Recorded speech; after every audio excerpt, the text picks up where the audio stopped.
We're live. That was in sync. Yes. Okay. Hi, guys. Hello, It's Charlotte and 2021. Jessica, right? It's the Yes. first. Is it the first one of January? Mm-hmm. Oh my goodness. So we are going to continue to do these in January. So wonderful. And it's Charlotte and Jessica. That's right. We're here at Aragon Wine Market in Pensacola, Florida. That's right. What a year it's been already. I know. Here it is.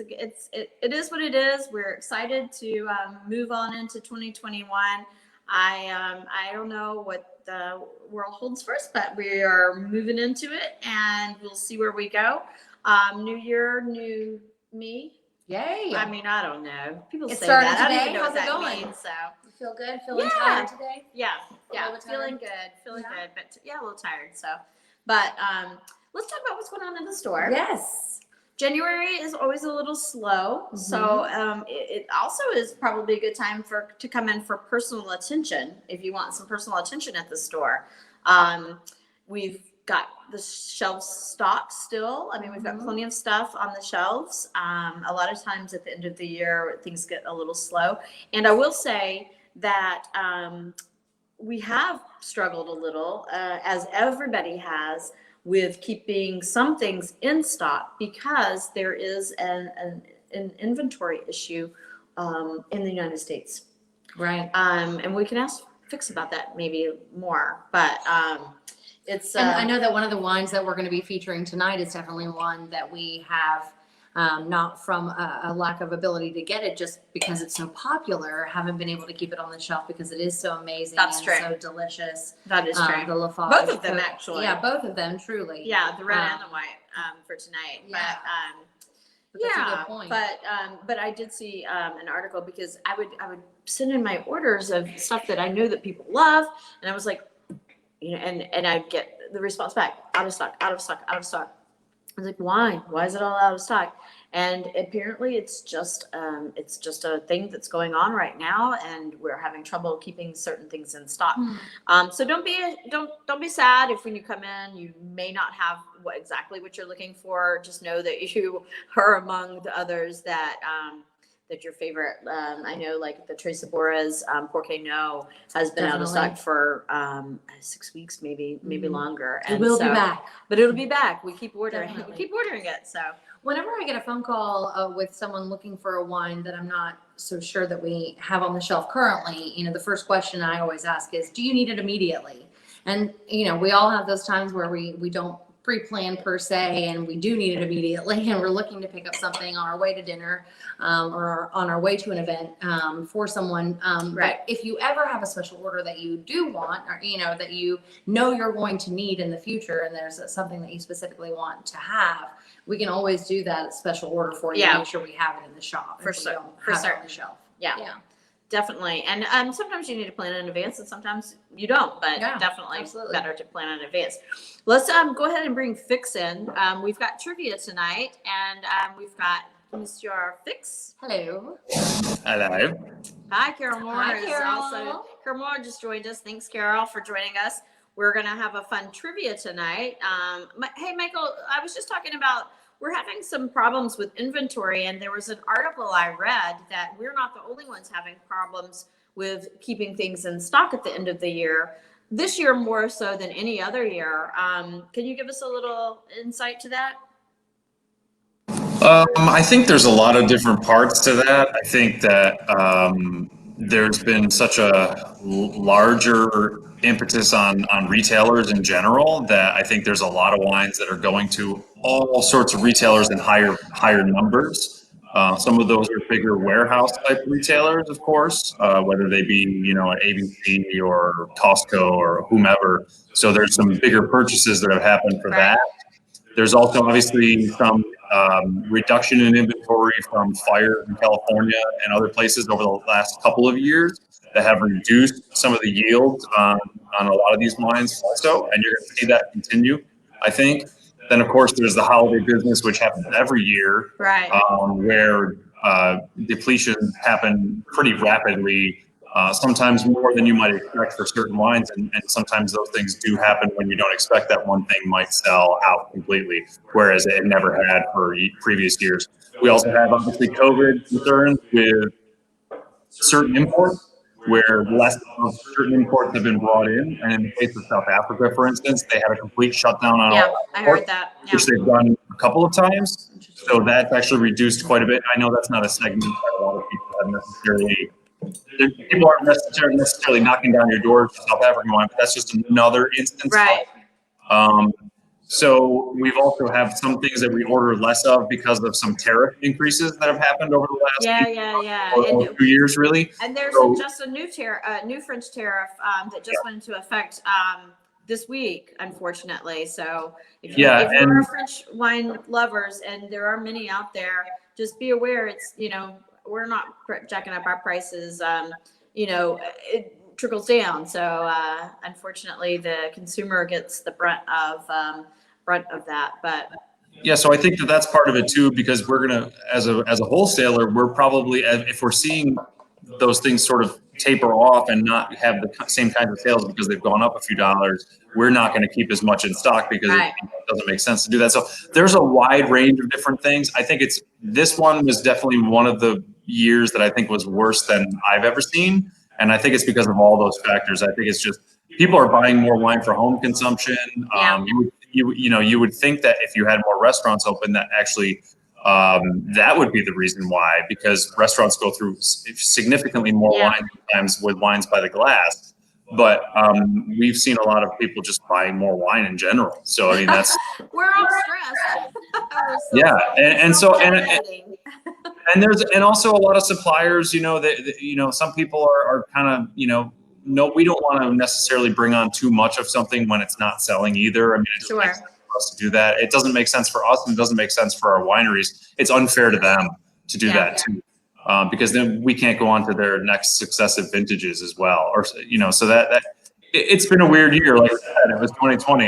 It could only happen like that. Yeah, for sure. It's just it's been interesting. And speaking of industry stuff, one of our distributors bought another one of our distributors this week. And so that's another factor that may go into their transition into whatever they're doing. So if it's one of the wines that from the distributor that got bought, it may be, now it's going to a new distributor. So they have to put it in their system and get it all situated. So so there's a lot of things that the consumer maybe doesn't know. You go into the wine store and you go, I need this wine. Well, there's a lot that goes on behind the scenes on that. So right.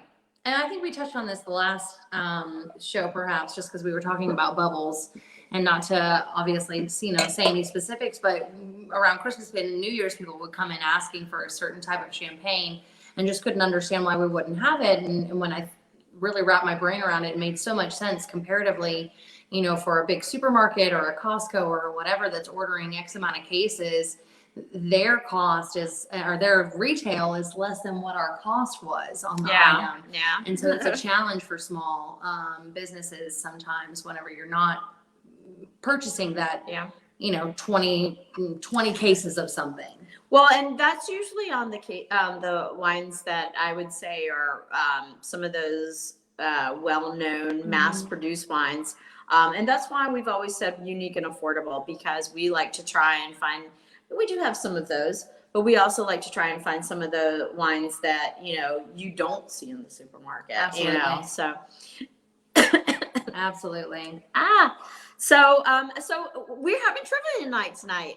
I know. This is an exciting endeavor for all of us. So how this is going to work is that we're going to ask a question. We've got some questions set aside. Fix is going to ask some questions. And we would like for you guys to not cheat. We're going to, we'll give you a minute or so to respond. We'll talk about it maybe. And then what we'll want you to do is please put your response in written form as your response, and whoever gets the most points at the end of the night will win a bottle of wine to be picked up next Friday in store. That's right. Yeah, and we should specify a couple things here. Also, I will say maybe we introduce the white wine first before we start. Oh yeah, for sure. That's a great And idea. halfway through, we'll talk about that. But I will say this: the winner can decide if they want white or red wine. I think that's fair because Yeah, the winner, you know, maybe they it's more maybe than they fair. For sure. maybe they don't really want to have whatever we decide to give them. But well, if it's red or white, it's going to be what we decide to give them. But it will be a nice bottle of wine, right? It's going to be a good bottle. Yeah. You know, something that's, you know, a little bit slightly higher price.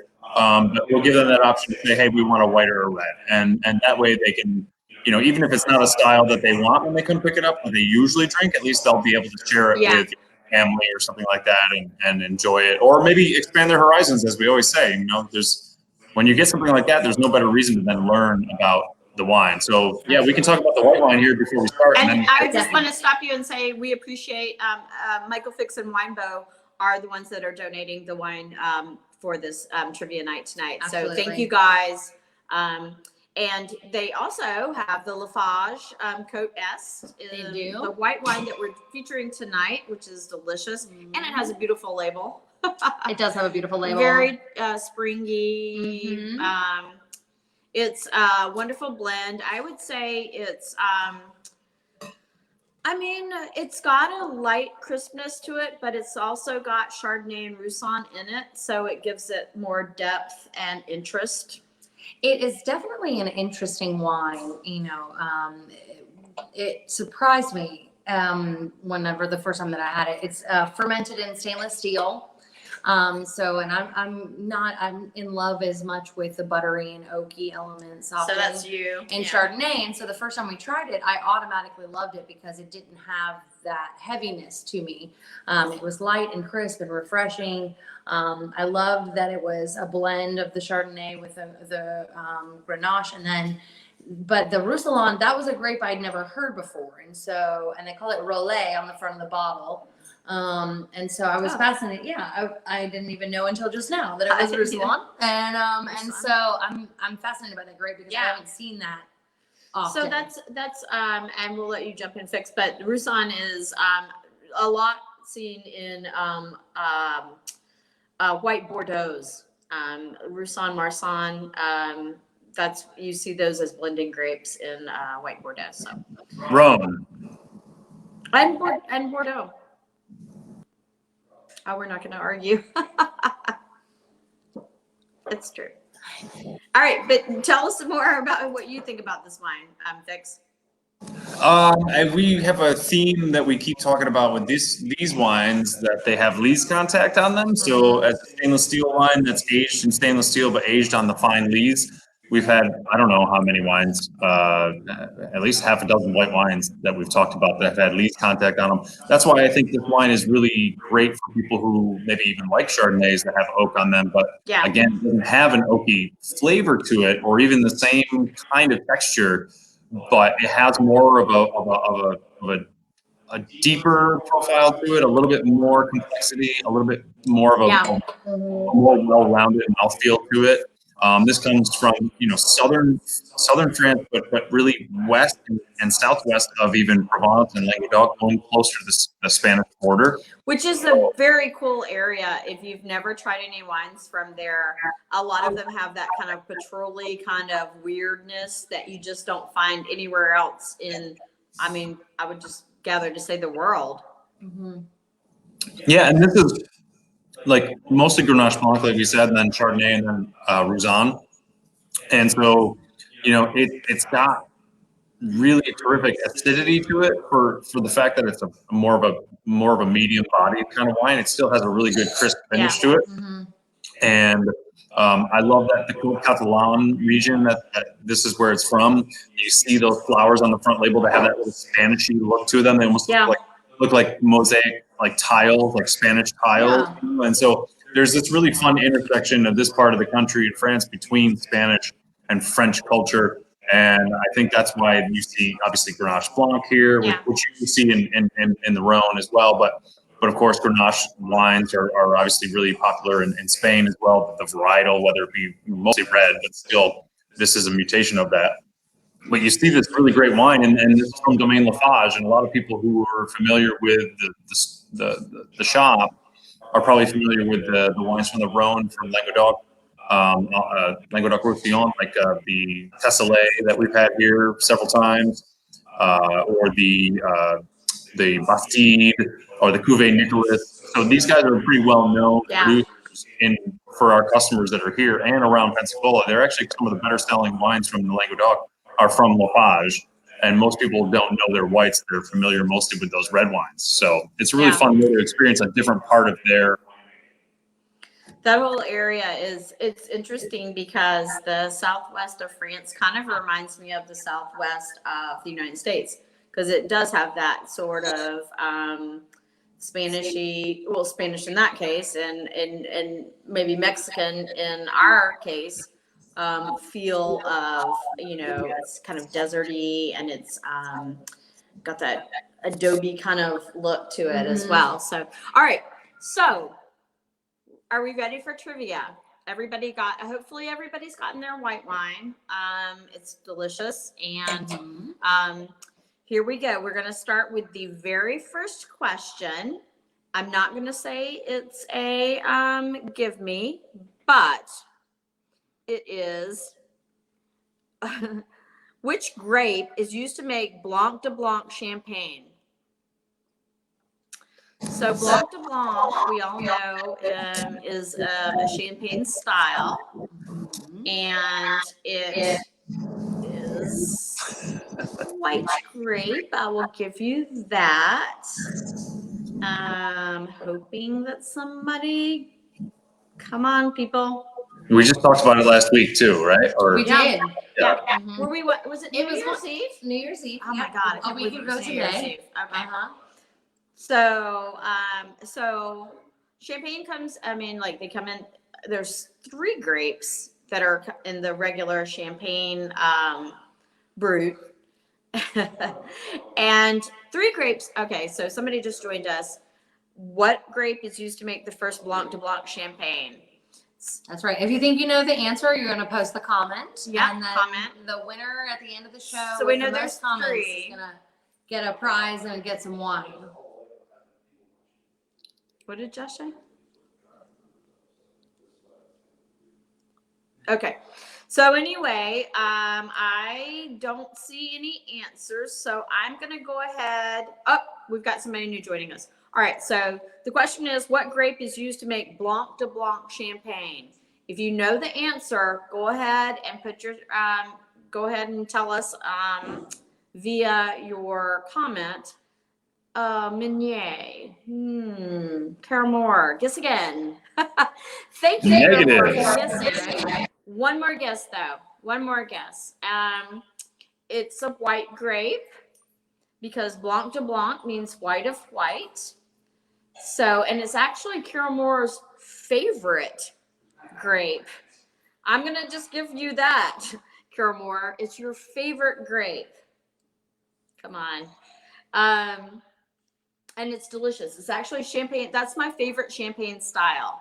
I love the light, crisp Blanc de Blanc. And it's usually more expensive because there are 3 different grapes. Meunier is one that Carol mentioned, Pinot Noir, and then this one is the 3rd grape that that Carol loves so much. That is, Carol, I just feel like I should give it to you, because this is, thank you, Carol Moore. Yes. Carol Moore, Chardonnay. You're right. Point. Carol Moore got the first point. Chardonnay. This is actually something that I learned this year. I had no idea that there were 2 different styles of champagne. I had no idea that there was a Blanc de Noir, Blanc de Blanc. And then a brut that's got, Yeah. because Blanc de Noir means just the red grapes, just Pinot Noir. See? There you go. Yeah. Information. Learning. So, Carol Moore, thank you. Okay. And now I'm going to pull one from the card. And, okay, this is a good question. So, everybody, what is the most commonly grown grape variety in the Bordeaux region? What is Bordeaux known for? They have a left bank and they have a right bank. And one of them has predominantly this, and the other one has predominantly that. They're both red grapes because it's Bordeaux. Hoping that somebody can get this. And I will give you another hint too. There was a movie called Sideways, and it disparaged this grape. Disparaged. All right. And if you don't know, just so you know, we're going to be giving away the home game tonight also to our second place winner. Just so you know that. What did you say? Giving away the home. What? Giving away the home? Yeah, the second place winner will get the home game. Oh, right. Thanks. So if anybody's just tuning in now, the question is, what is the most commonly grown grape variety in Bordeaux? It is Merlot. Carol Moore gets the second point. Thank Great you, job. Carol Moore. All right, wonderful. Merlot. So Merlot is known for which bank, Fix? Right. It is Regions Bank, Right bank. I believe. So No, it'd be the there's right bank. and left Be the bank. right bank. It's a predominant in right bank blends, but also is available at Regions Bank as well. So yes, so Merlot is more known for the right bank, and Cabernet Sauvignon is more known for the left bank. Right. So, And so you see it on both sides. It's grown in use in both areas, and but in different proportions. And that's relative to a lot of different things, mostly history plus soil type and those sorts of things. So you see Saint Emilion, Pomerol, those such of wines have more. Saint Emilion. And then on the left bank, you would see something like Pauillac or Saint-Estèphe or Saint-Julien would be more Cabernet Sauvignon. Yeah, delicious. They're all delicious. So, okay, we do have I did mention a movie called Sideways. This is also a movie reference. It's not from the movie Sideways, but there was also a movie about a tasting in 1976, which helped put Napa Valley wine on the world stage. And where was that tasting held? There was also a book about it. It's kind of famous. And there was a big tasting in the world, and they were all they were comparing wines from all across the world. And Napa brought their little wine and said, "What do you think about this?" And it actually won. And it's called The Judgment of Blanc. Dun dun dun. Dun, dun, dun. Carol says, I watched the show and learned a few things. Thanks, Me too, Carol. Me too. So there was a place, and we're looking for the place where the big wine tasting was held, where they looked at different things. The Napa wine won, and it was crazy. It was what was his name? Bo. I can't remember. Barrett. Bo Barrett. Bo Barrett brought his little. Thank you, Karen Moore. It was Paris. All The right. Judgment of Paris. Karen Moore, just come on down. It was the Judgment of Paris, and Bo Barrett brought his. And what was the name of the movie? I can't remember the name of the movie. I believe the movie is called Bottle Shock. Bottle Shot. That's which is right. About and Bo was his dad started the winery at Chateau Montelena. Yep. And Bo, his son, obviously, who I think he still helms the winery now with his wife Heidi. Well, Heidi, I don't think she's involved with Chateau Montelena. I don't Not know. anymore. She does her own thing. Heidi's very famous for working with wines like Screaming Eagle and several others.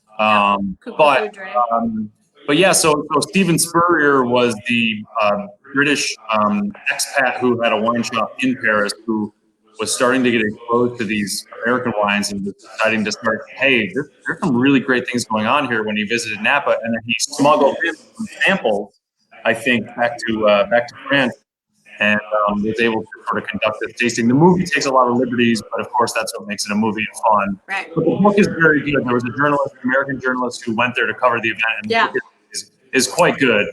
And a nice weekend read, or a few days, week read. You can get through it pretty quickly. So it was Judgment of Paris if you're looking for the book, and the movie was Bottle Shock. So So let's see if I will do one more of that. Okay. Probably not. We're going a little, okay. For the new year, this is a good one for the new year and relevant to my new year. Of red, white, or rosé, which contains the most calories? Red, white, or rosé? Literally all you have to do is guess one of those. Guess it. Come on, who's first? I mean, we've got That's pretty tough, actually. I don't know. That's kind of tough, to be honest. Well, it is tough, but you really have a third of a chance to guess it. Inquiry minds. 33% chance, like 33.1. 2020, we're all getting into New Year, new me. That's right. Which one are you going to drink that's maybe a little less calories, or which is, we don't want the most calories, which is red, white, or rosé?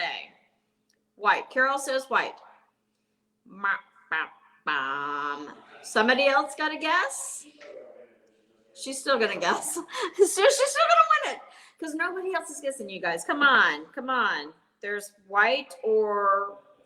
there's red or rosé left. What would you think has the most calories? I would think rosé. Yeah. I don't know. I do know, but I'm not going to guess. I'm not going to tell you. So, I guess, we all kind of like,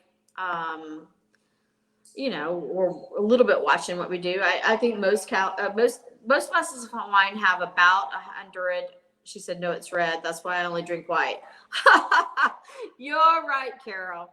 Red wine has the most calories. Thanks. We've got Carol is going in the lead, but most wines have about 100 to 200 calories a glass. And a glass is, I need a little more in my glass. You do indeed. Oh my goodness. What is it, 4 ounces? Yeah, it's like 3.5, 4 ounces. Who drinks that, right? No. A glass is 5 ounces. That's A little bit shy of a glass. Yeah. Just I mean, shy. seriously, it's not a lot. So, Fix, do you have a question you want to ask? Sure. Let's see. Let me go down my list here. Okay. Because we'll do something not wine related. I think that would be fun to do. How about, okay, what is the state flower of Florida? I know just from today looking at your questions. I think it was surprising people, to be honest. And I do think that's a good question. I will say that it's a note that you do get in certain wines. Red has about 2 more calories per. Oh, okay. So, thanks, Carol. It does have. So that's not that much. That's not that much. So it doesn't matter. Drink what you want. But the state flower is a note that you do get in certain wines. So I don't know if that's a hint to some people, but I don't know. It's in white wines. It's a note that you get in white wines. There we go. Carol says orange. Orange blossom. That's right. Orange Yes. blossom is the orange blossom. I think it's a lot of people would, in Pensacola, I think a lot of people might think it was something else like a magnolia or like a camellia or something like that, because it's so prevalent to our But the area. rest of the state knows that we Right. sell oranges. Right. Yeah, for sure.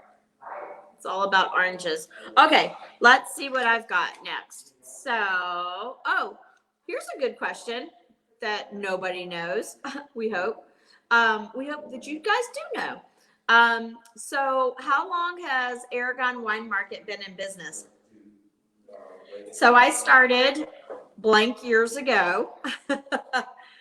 My mom, the story is that my mom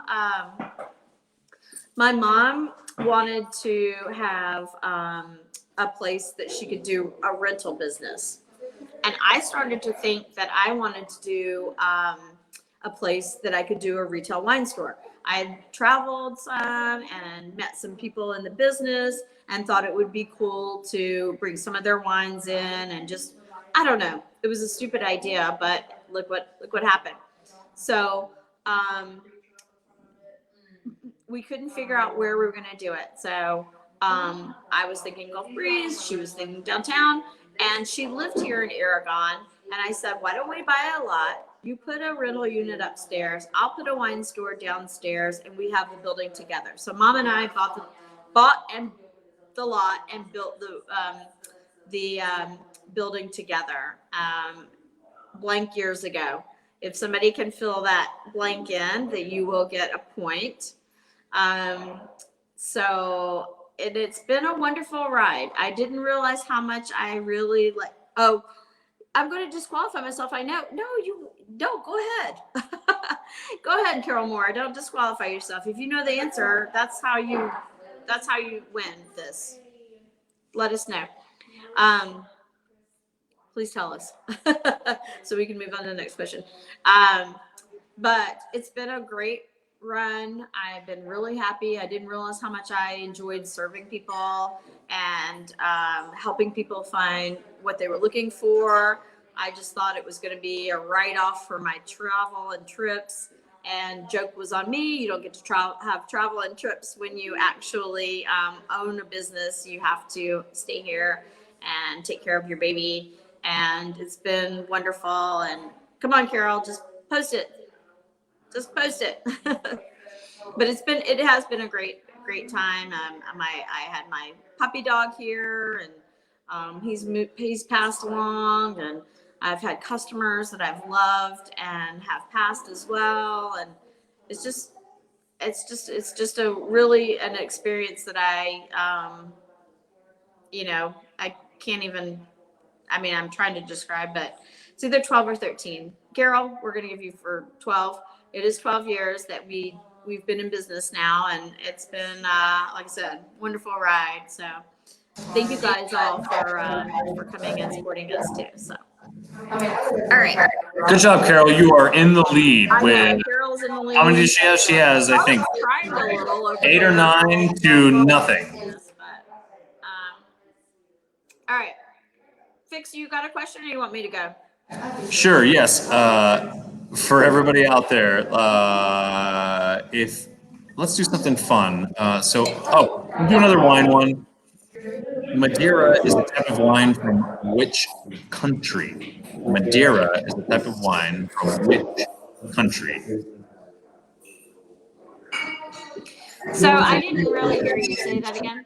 Madeira is a type of wine Madeira. from which So I actually country? read an article on back when P&J was still doing stuff, and they used to have, I don't know if anybody remembers that's from Pensacola, but they used to do a wine time column every Thursday, and I did a Madeira article. It's very interesting. I mean, I think, how it started was that they were just trying to figure out how to get their wines from one country to another country. They had to fortify them so that they would stay good going over on the ships from one country, not France, Carol Moore, to a different country. Wrong. But but it's a fortified wine, so it's, let's go, Carol. Another guess. I'm trying to think of, oh, right. So. All right, we'll time it out. Yeah, okay, time down. It's from Portugal. It's Portugal. The island of Madeira, which is a part of Portugal. And so they were trying to bring their wine, and they tried to figure it out, and so they put a little bit of alcohol in it. It's Portugal. They put a little bit of alcohol in their wine to try and boost it so that it would still be good by the time they got to where they were going, pretty much. All right. So it's time to talk about the red wine. Perfect. I'll just need to get a little bit of that in my glass here at some point. We've got the Argiolas COSTERA Cananao di Sardegna. A lot of vowels, of course, because it's Italian wine. So we like to plug in as many vowels as humanly possible on these wines. But Yeah. this is the island of Sardinia, which is the second largest island in the Mediterranean behind. Anybody know? So I know, and No? I really didn't know much Nobody about this wine. I really didn't know much about it until people started coming in and asking for it, and we had it on the shelf, and I was like, oh, whatever. But apparently, it's in. Is it the blue zone? Is it a blue zone or a green zone? I can't remember what it's called. Blue. Blue zone. Yeah, Sardinia, along with like places like Santorini in Greece and islands in Japan, the Japan archipelago, and other places like that, it is considered a blue zone where people live to much longer lifespans than typical of other areas of the world. I still need some here, though. I don't On the way. Yeah. but also, By the magic of television, you shall have some. But Cananao is really interesting. You know, it's the Grenache grape, so it's actually interesting that we have like this little kind of combination or connection to the Grenache Blanc here. We're in Italy. Well, we're in an Italian Mediterranean island, the second largest in the Mediterranean behind Sicily. And this is a grape that many people would think, okay, this is not Italian. Also in this wine is Bovale Sardo, which is the local name for Graciano, which is a Spanish grape that you see in Rioja. And then there's also Carignano, which is Carignan, which you get in the south of France and other places of the world as well. So it's a really unique wine, and it's a Mediterranean island that is known mostly for their red wines. I mean, they have terrific Vermentinos and things, but most people and most of their wine production is this magnificent red wine. It's delicious. Yeah. Argiolas is the leading producer as far as quality on the island. Really, they ever since the early 30s when they sort of started to change the way they made wine, and the Argiolas family really revolutionized winemaking on the island. And they actually had a couple of people came in to actually help them make some of their most famous blends. I think it was Takis, who was at Solaya and other Antinori areas, or Antinori projects in Tuscany, came over to Sardinia to be a consultant with them and also helped to create some of their more famous, higher end red wines. And they also just had, I think in 2020, the winemaker of the year for Italy as well, or enologist of the year, enologist. So very famous wine and terrific stuff that's aged in oak, but not new oak. It's like 2-year-old oak barrels, and I think it's only about 8 months or so in barrel before it's bottled. So it's not a really long time, but it's just a really terrific wine. And I would say anybody who's going to pick it up should probably give it some air. We've noticed over the last hour or so, it's really started to open up a lot. It's really nice right now. And I mean, I didn't try it when we first opened it, but like right now it's like super easy, nice drinking, delicious. So hopefully you guys have got this in front of you and are enjoying it as well. Jessica's got another question. Carol Moore is running away with this, and but there's always a chance there's always a chance you could come, somebody could come back. Well, the next question tonight for your trivia: which Italian grape variety most resembles the California favorite Zinfandel? So there's a lot of controversy behind this because, I mean, I don't say there's a lot of controversy, but there has been some controversy behind this because some people, like, it was immediately said it's the same grape. And then other people said it's not the same grape, but it's similar to. And so there's been a little debate back and forth. And so it's an Italian grape. We'll just give you that. I think you may have already given them that. But which Italian grape most resembles the California favorite Zinfandel? So we're thinking of an Italian grape that resembles the Zinfandel. So I will say that Zinfandel was the very first red wine I started drinking when I was in college. When I was in high school, I drank bubbly. No surprise. Senorita Bubblyta. But I started drinking red in college. When all my friends were drinking beer and stuff, I was drinking bubbly, which no judgment. Whoever wants to drink whatever. But when we started drinking red back in the day, it was Zinfandel and Ravenswood Zen. I don't know if anybody remembers the old Ravenswood Zen. Oh, Carol Moore says Primitivo. She is correct. For the win. She is correct. She shoots, she scores. All right. Well, wonderful. Well, And so okay. Primitivo and Zen are They most resemble each other. They most resemble each other. So But you were telling us the story. Zen. no, just the fact that I just when I first That's what you first high drank? pitched voice. Calm.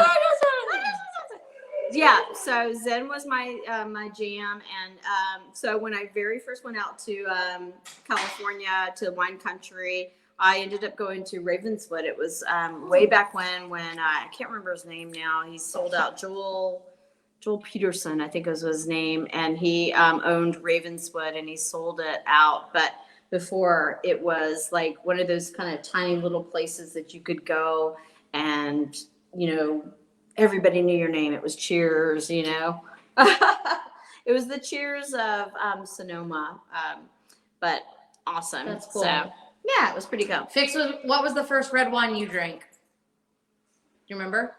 I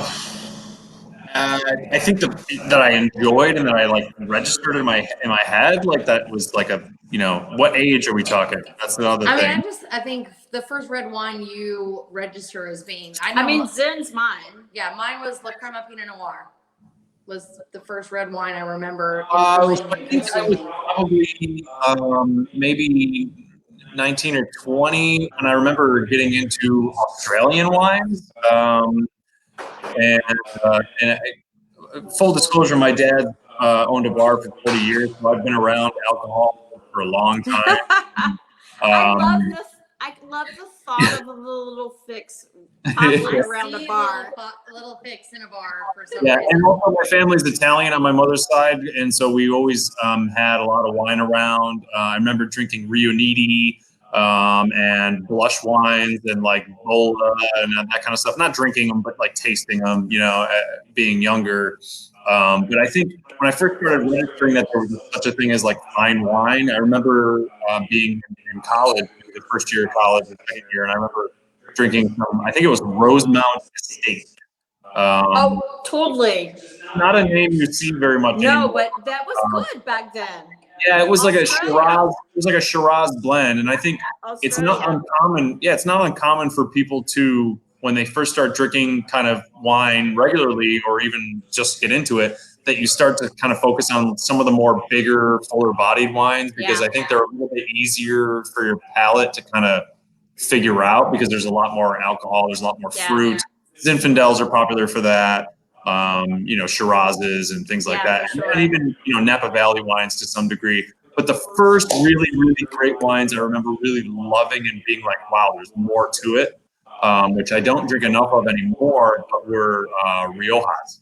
When I was maybe like 23, 24, and I started working actively in the hotel restaurant business, one of my great friends was really big into Spanish wines, and so we really just started going crazy with Rioja. And I just found out that I just loved Rioja, and I still do, but I just don't drink it as much as I used to.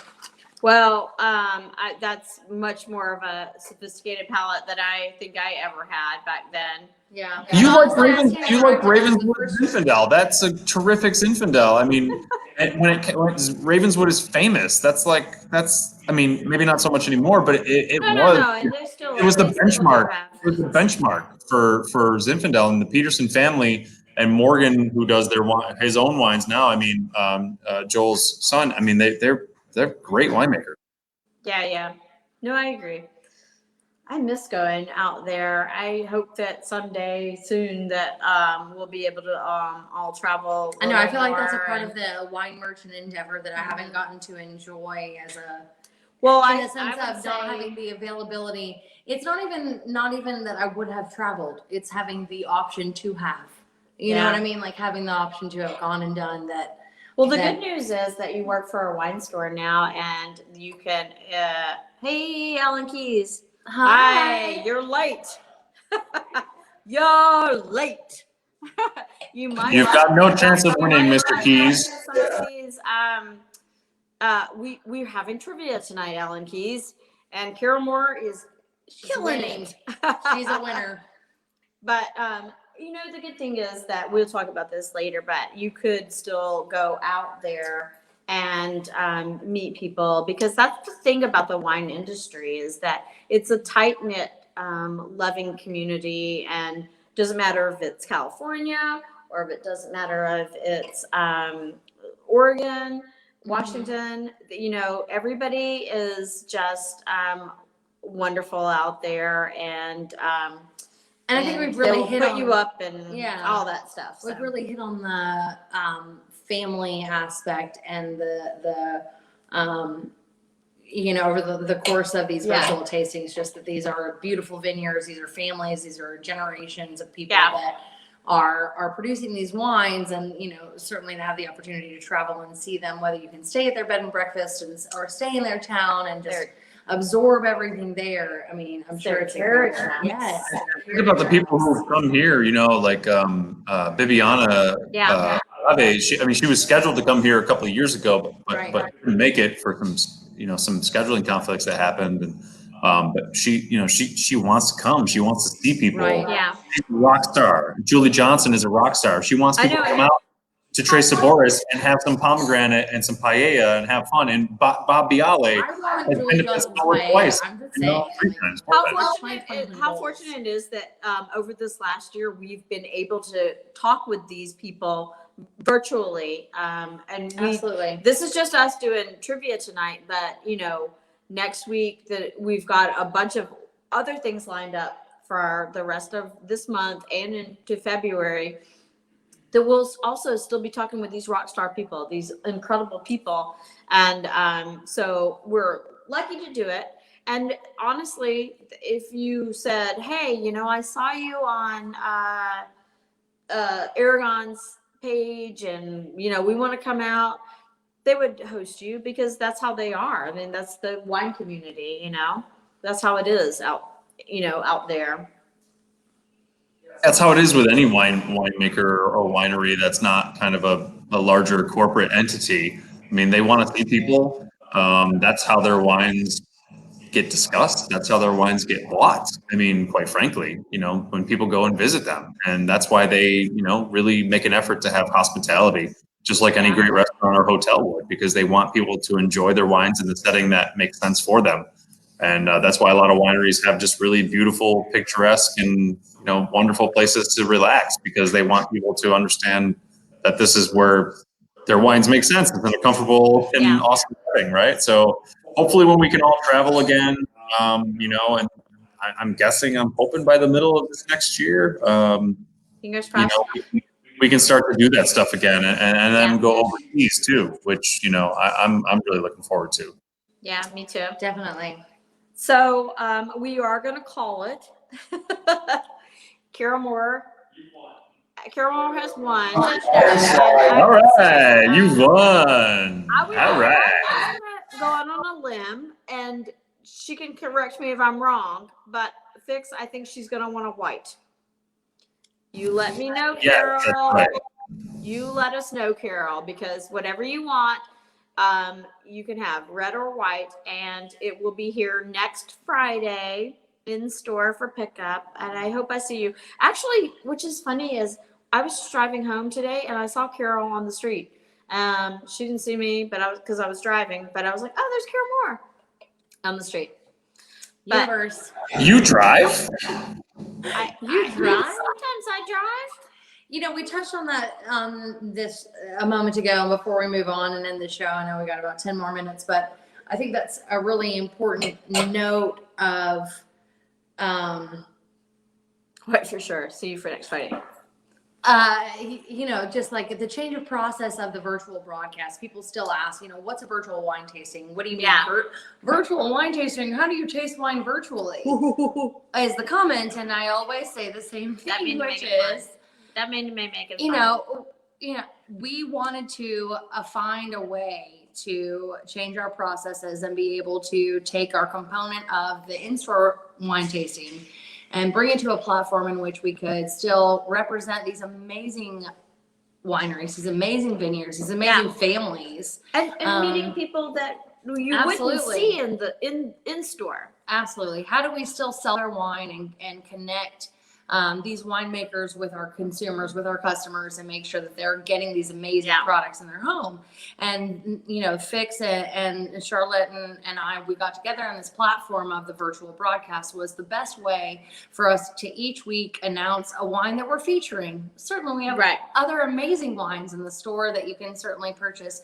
But these are a feature, and that exploration into the wine has allowed, I think for me, for sure, to hone in on specifically 2 wines a week. Not just a flight of wines that I may like 1, 2, 3, or 4, but not remember all of that. Usually do 5 or 6 intakes exactly. in store. And so this is 2. You pick your favorite and you move forward. But with this, you hone in on 2 wines a week, and whether you're opening both bottles in one night or not, the education is there, the information is there. Well, we hope the education is there. The information about the wines is there, and it's fascinating to be able to really explore it in that way. And we've talked to Julie Johnson, which for us is amazing. I mean, to have a female winemaker that was an originator is amazing. To go to Argentina and speak with the winemakers from La Madrid, they were so wonderful and inviting, and I can't wait to go. Me too. I can't wait to go. They've invited us. Definitely to go and hear Laurent from Charlotte talk about Charlotte. It's an amazing opportunity. Really fortunate, and so we will continue to do these for I would say at least January, February.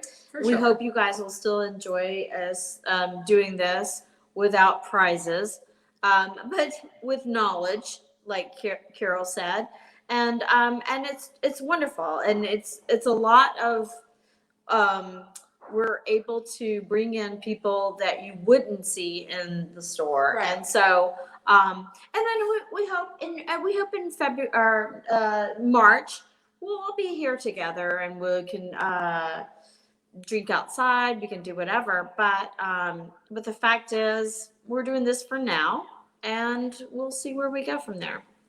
Yeah, and this is just for our weekly virtual broadcast of this wine tasting. Just know you absolutely can come in and purchase a bottle with a friend and consume it out back in the courtyard. We've been doing a lot of outback stuff, and we've also been doing a little bit of, if you're looking for a private event, we're doing a little bit of that too. A little bit of gatherings. We're going to really try to move forward with hosting private events up to 10 people, whether that's, I coined it, the ultimate date night, beginning of your date night out. Come here, do a private tasting with us with your date or your small team of executives or whoever, do a little tasting and then go out to dinner, or certainly have it catered here. We can accommodate you up to 10 people, and we're really trying to move forward with those events here on property again. So ooh la la, what's next week? Chablis. We've got a couple of French stuff. So, Michael Fix, tell us about what we've got going on next week. It's French wines. Yeah, we have the Gilbert Pic Chablis, which is great, small producer from Chablis with really terrific old vine parcels that they source all their stuff from. Really one of my favorite Chablis of all time. And then we have the Haut Montplaisir, which is a Cahors wine, Cahors the region. Malbec is the grape. So this is one of the areas that's basically kind of the ancestral homeland of Malbec wine. And they're 2 really great smaller producers. They grow, I think, everything, all of their own fruit, and a lot of old vine parcels here, and relatively small production. But because of that, you have some really hands-on winemaking going on, and they're just terrific. I think some people are going to be really blown away by Lee number 1. and to have a Malbec. They've never had a Malbec probably from France before. A lot of people have not. They've had them from Argentina, but Yeah. this is one of the areas along with Bordeaux where Malbec sort of finds its homeland. Yeah, I think both of those wines are super interesting because Chablis had its day back in maybe the 80s or whatever when people were like Chablis, and because it was a white wine and they didn't even know it was Chardonnay probably. Just they heard, they knew it as Chablis, and but it's much more than that. I mean, it's much more than that, and I think it's Yeah, and a lot of that stuff wasn't even Chablis. I mean, it was just like jug wine. You go to a wedding and Yeah. have some Chablis, and that was the wine they had like at the bar or whatever. That was probably not Chablis. Like that was probably some, I won't say the name, but some California wine that was labeled Chablis. Right. And that really hurt the wine making region for a while. And then we started to see that, Americans started to come back towards getting really high quality Chablis. And then you have to change people's minds because they're used to this Chablis that they were drinking in the 80s and 90s that was very inexpensive. And Chablis now is not necessarily an inexpensive No, it's not. wine. And so people need to then people say, well, I won't pay that kind of money for Chablis, but that's the way that it is. I mean, this is a region that is historically one of the greatest white wine regions in the world, and creates terrific wine that's well worth every penny, I think. Especially the Joubert Peak, which is just a really terrific bottle of wine. Yeah, Peak. We've done quite well with it here in the shop. I think it's been a great seller for us, especially at that price point. Which is $36 a bottle. So it's a bit at the higher 36 end. is not, but at the same that's time, not it's an bad. inexpensive bottle, but Yeah. I mean, like you said, like Chablis is not the jug wine labeled Chablis anymore. Yeah, I mean, it's yeah. a Burgundy, it's a white Burgundy. Which I will say it's one of the wines that when we have it on the shelf, which we normally do, but when we get it in stock, it's one just like the Lafage, the COSTERA, which we're trying tonight. If we have 4 bottles, someone will come in and say, "Oh, you have 4 bottles? I'll take all 4." Oh, you have 6 bottles of the Chablis? I'll take all 6, because it is that good. It is that of that quality that people just are confident in that purchase constantly. Yeah, for sure. Yeah. And then the Malbec, I don't know this one, so I'm excited to try it. But Cahors, I mean, $22 a bottle is what we have it priced at in the store. I thought it was Chateau hot mansplaining at first, which wasn't right. But that's what caught my eye when I was receiving hot it. mansplaining. Hot mansplaining. I was like, okay. That's and then I awesome. tried it again. Hot mansplaining. That's hilarious. Yes. So, but that's $22 a bottle, and I'm excited because I am one of those. Again, this is a newish endeavor for me. I just thought Malbecs all came from Argentina. Well, I mean, no, And so they don't. no, so I'm ready for you to put this knowledge on me, Fix. Well, I mean, Deb Lewis will be with us, who is great. Absolutely. She is one of I would defer to her on French wines. She's awesome. She knows so much, and also her portfolio of the wines that they supply us with are just tremendous. They're Burgundy, they're Bordeaux, they're wines from the Loire. We have their Muscadet here that's quite good, the Branger, which is amazing, and the Voyaux Volnais that we've had here in the cellar. Really just tremendous supplier of wine, and she's terrific. She knows so much. And she's been to a lot of these estates as well, which is, in years past, we could travel. So she's been to meet a lot of the winemakers and meet a lot of the families. So it's really well worth it to tune in. Awesome. And there's Francois. Francois has joined us to bid you adieu. that means it says we say goodbye to Michael Fix. That's right. Thank Good you night, for joining Fix. us. Thank you so Oh, much. Gosh, I got a little dang. Oh, look I at got my a little dog in my mouth. Here he is. Okay. So we hope you guys will join us next week. Oh, You're an excited boy. I know. Papa. Papa. Hi, baby. He's like so look how Oh, look at that. He is the cute. So what's so funny is that he had this little snaggle tooth on his bottom. Okay, do you want to go? Okay, go see. He had a little snaggle tooth on his bottom that's now coming in. So. Oh. All right, you guys, Well, thank as you always, so thank much. you. And Definitely. Carol, congratulations for winning. We'll see you next Friday for to pick up your bottle. For We your hope prize. we do this again, but you know, if we want. Definitely. We'll Thank see you you next guys. time. Thank you so much. Bye. Bye.